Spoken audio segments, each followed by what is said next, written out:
उत्तराखंड में लॉकडाउन में राज्य को हुए आर्थिक नुकसान के आंकलन के लिए बनी समिति ने सौंपी है अंतरिम रिपोर्ट। सीएम त्रिवेंद्र सिंह रावत ने की बैठक। राज्य की अर्थव्यवस्था को पटरी पर लाने के लेकर हुई चर्चा। जम्मू कश्मीर के हंदवाड़ा में फिर शहादत। सीआरपीएफ की पेट्रोलिंग टीम पर आतंकी हमले में 3 जवान शहीद। बीते 2 दिन के भीतर दूसरा आतंकी हमला। लॉकडाउन में विदेश में फंसे भारतीयों की वतन वापसी 7 मई से। सरकार ने तैयार किया प्लान। देश लौटने वालों को हवाई किराया भी देना होगा। एसपी अध्यक्ष अखिलेश यादव ने शराब की दुकानें खुलने पर लगने वाली भीड़ पर कसा तंज। सोशल मीडिया पर फोटो पोस्ट कर लिखा कि ऐसे लाइन में लगकर पूरा होगा 5 ट्रिलियन अर्थव्यवस्था का लक्ष्य है।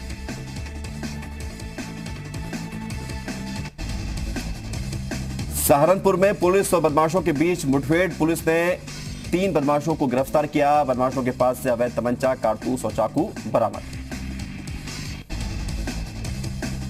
गोंडा में शराब की दुकानों पर सोशल डिस्टेंसिंग की उड़ी धज्जियां। दुकानों पर लगी भारी भीड़। प्रशासन ने लोगों से सोशल डिस्टेंसिंग का पालन करने और मास्क लगाने की अपील की। सुल्तानपुर में सड़कों पर उतरे लोग। डीएम और एसपी ने मौके पर पहुंचकर लोगों से घर में रहने की अपील की। साथ ही बाइक सवारों को फटकार भी लगाई। कहा कंटेनमेंट एरिया में नहीं होगा कोई काम। शराब की दुकानों को करवाया गया बंद।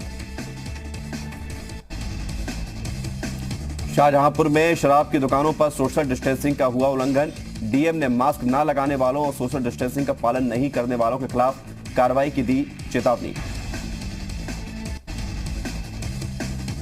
नैनीताल के डीएम ने हल्द्वानी के गोलापार स्थित स्टेडियम में व्यवस्थाओं का जायजा लिया। दूसरे राज्यों से लौटे प्रवासी मजदूरों का किया गया स्वास्थ्य परीक्षण।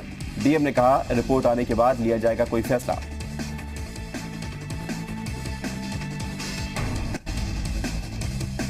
काशीपुर में डीएम के आदेश पर आबकारी विभाग के अधिकारियों ने शराब की दुकानों का जायजा लिया। विभाग ने दुकानों में रखी गई शराब की गणना की। कई दुकानों में मिली अनियमितताएं। बलरामपुर में शराब की दुकानें खुलने के बाद लोगों की लगी भीड़। कई ठेकों पर सोशल डिस्टेंसिंग की उड़ी धज्जियां। आबकारी विभाग ने मौके पर पहुंचकर स्थिति को नियंत्रण में किया। आबकारी विभाग ने कहा अवैध रूप से शराब बेच रहे दुकानों पर कार्रवाई होगी। संभल में एक महिला टीचर की संदिग्ध परिस्थितियों में मौत। फंदे से लटका मिला महिला का शव। मामले की जांच में जुटी पुलिस। लॉकडाउन पार्ट 3 में मिली रियायतों के बाद हाथरस में सड़कों और बाजारों में उमड़ी भीड़। जिले की सब्जी मंडी, तालाब फाटक और कस्बे की बाजारों में भीड़ देखने को मिली। प्रशासन ने सबसे सोशल डिस्टेंसिंग का पालन करने की अपील की। बुलंदशहर में शराब की दुकानों में लगी भीड़। कड़ी धूप में घंटों में लाइन में लगे रहे लोग। पुलिस ने सभी लोगों से सोशल डिस्टेंसिंग का पालन करने की अपील की।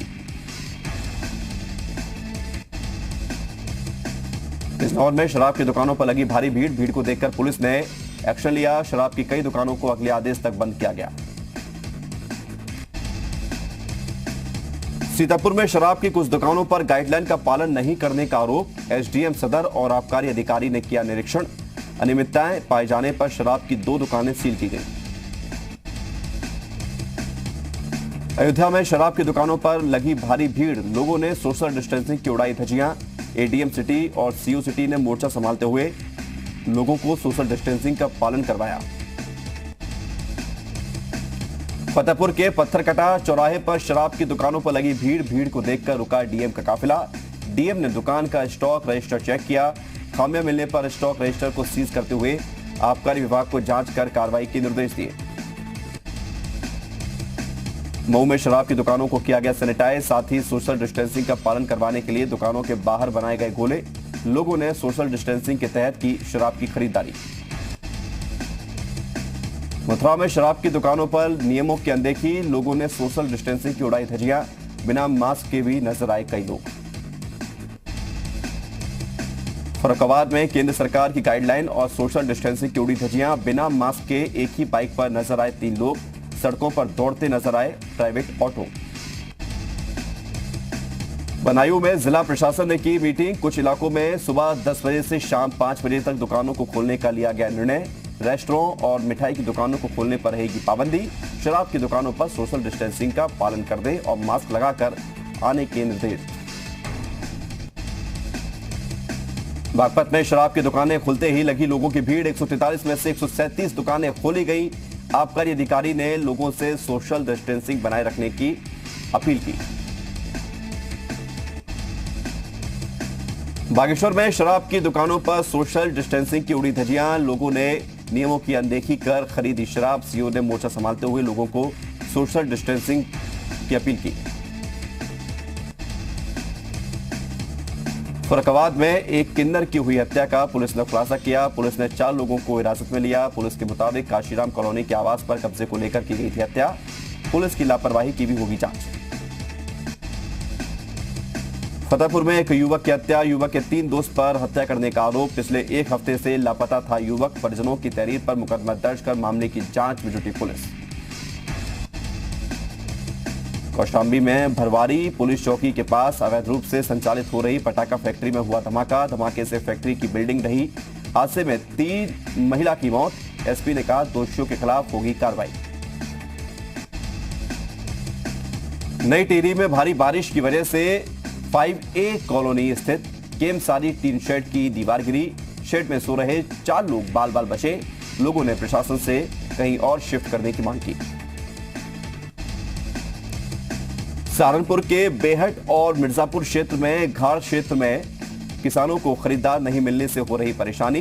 बैंकों से लिए गए कर्ज को चुकाने में भी किसान परेशान। सहारनपुर में एक शख्स की हत्या। मामूली कासुनी को लेकर चाकू गोद कर की गई हत्या। मुकदमा दर्ज कर मामले की जांच में जुटी पुलिस। मिर्जापुर में आज से शुरू होगा 10वीं और 12वीं के बोर्ड की कॉपियों का मूल्यांकन। कॉपियों के मूल्यांकन की तैयारी पूरी कर ली गई है। जिले में बने मूल्यांकन सेंटर को किया गया सैनिटाइज। कॉपी चेकिंग के दौरान सोशल डिस्टेंसिंग का भी रखा जाएगा ध्यान। हमीरपुर में एक घर में नीलगाय घुसने से हड़कंप मच गया। ग्रामीणों के शोर मचाने पर जंगलों की तरफ भागी नीलगाय।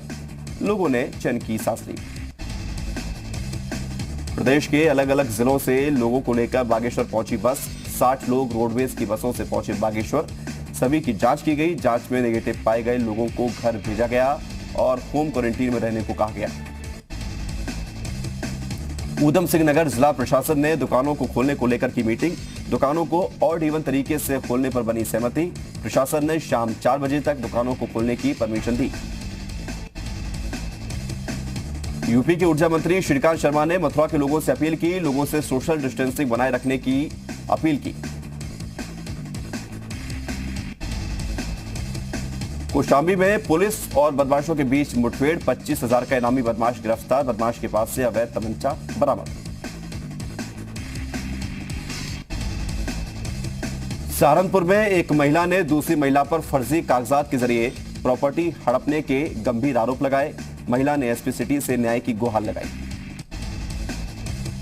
सुल्तानपुर पहुंचा 350 प्रवासी मजदूरों का काफिला। डीएम ने कहा सभी की जांच की जा रही है। रिपोर्ट नेगेटिव आने पर मजदूरों को घर भेजकर किया गया होम क्वारंटीन। मथुरा में जिला अस्पताल में पेशेंट लेकर आए तीमारदारों पर तोड़फोड़ करने का आरोप। मामले की जांच में जुटी पुलिस। सीसीटीवी के जरिए आरोपियों की पहचान में जुटी पुलिस। सहारनपुर में पेंटिंग के जरिए लोगों से की जा रही अपील। पेंटिंग के जरिए घर में रहने, सोशल डिस्टेंसिंग का पालन करने और मास्क पहनने की अपील की जा रही है। एनसीसी कैडेट ने घंटाघर चौक, बस स्टैंड और रेलवे स्टेशन पर पेंटिंग बनाकर अपील की। 1200 लोगों को लेकर लखनऊ के चारबाग रेलवे स्टेशन पहुंची श्रमिक स्पेशल ट्रेन। रेलवे स्टेशन से लोगों को उनके गृह जनपदों के लिए रवाना किया गया। लॉकडाउन में फंसे मजदूरों की घर वापसी के लिए केंद्र पर रेल किराया लेने का आरोप लगाने वाली कांग्रेस बैकफुट पर आ गई है। केंद्र सरकार ने कहा है कि यह पहले से तय था कि रेल किराए का 85% केंद्र और 15% खर्च राज्य उठाएगा। रेलवे के मुताबिक मजदूरों से गैर बीजेपी शासित राज्य महाराष्ट्र, केरल और राजस्थान ने किराया लिया, जबकि एमपी, यूपी, बिहार, गुजरात, कर्नाटक, तेलंगाना और झारखंड में लागत का खर्च राज्य सरकारों ने दिया। गुजरात के सूरत में घर वापसी को लेकर प्रवासी मजदूरों ने हंगामा किया। आक्रोशित मजदूरों ने पुलिस पर पथराव किया। पुलिस को आंसू गैस के गोले भी छोड़ने पड़े। सूरत में ही मजदूरों ने घर जाने की कोई व्यवस्था न होने पर विरोध में सिर मुंडवाया। महाराष्ट्र के पुणे में घर वापसी की मांग को लेकर मजदूरों ने सड़क पर प्रदर्शन किया। घर वापसी के लिए मजदूर रजिस्ट्रेशन करा रहे हैं। मुंबई और औरंगाबाद समेत कई शहरों में रजिस्ट्रेशन के लिए मजदूरों की भीड़ जमा हुई। कोरोना के खिलाफ लड़ाई में सरकार का एक्शन प्लान कामयाब होता दिख रहा है। स्वास्थ्य मंत्रालय के मुताबिक कोरोना के केस दोगुने होने की दर अब 12 दिन हो गई है। लॉकडाउन से पहले ये दर 3.4 दिन थी। पश्चिम बंगाल के दौरे पर गई inter ministerial centre team IMCT ने कहा कि पश्चिम बंगाल में कोरोना से होने वाली मौतों की दर देश में सबसे ज्यादा 12.8% है। आईएमसीटी ने राज्य के मुख्य सचिव राजीव सिन्हा को इस बारे में भी एक चिट्ठी लिखी है।